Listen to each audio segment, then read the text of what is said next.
ನಮ್ಮ ದೇಶಕ್ಕೆ ಒಂದು ಪುಸ್ತಕ, ಅದು ಸಂವಿಧಾನ ಸ್ನೇಹಿತೈ. ಆರಂಭದಲ್ಲೇ ಒಂದು ಮಾತು, ಅದೇ ಪ್ರಸ್ತಾವನೆ ಪ್ರೀತಿತಲ್.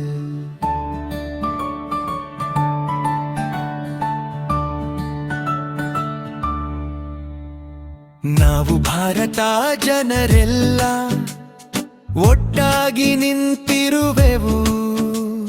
ಸ್ವಾತಂತ್ರ್ಯ, ಸಮಾನತೆ, ನ್ಯಾಯವಿದೆ ನಮಗೆಲ್ಲ.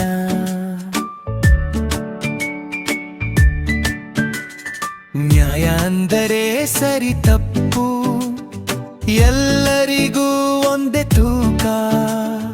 ಬಡಬಲ್ಲಿದ ಭೇದವಿಲ್ಲ, ಎಲ್ಲ ಮಕ್ಕಳು ಒಂದೇ ರೂಪ ಇಲ್ಲ. ಸ್ವಾತಂತ್ರ್ಯ ನಮ್ಮ ಹಕ್ಕು, ಮಾತು ನಂಬಿಕೆ, ಭಯವಿಲ್ಲದೆ ಬದುಕೋಣ, ಇದೇ ನಮ್ಮ ಸಾಧನೆ ಸಾರದ.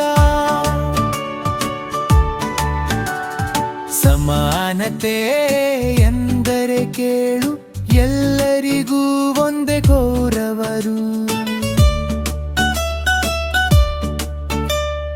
ಜಾತಿ ಧರ್ಮ ಭೇದವಿಲ್ಲ, ನಾವು ಎಲ್ಲರೂ ಸಹೋದರರ.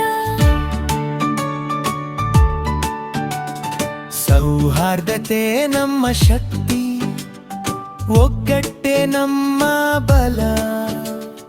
ಪ್ರಸ್ತಾವನೆ ಹೇಳುತ್ತದೆ, ಭಾರತ ನಮ್ಮ ಮನೆ ಮನರೂಢ.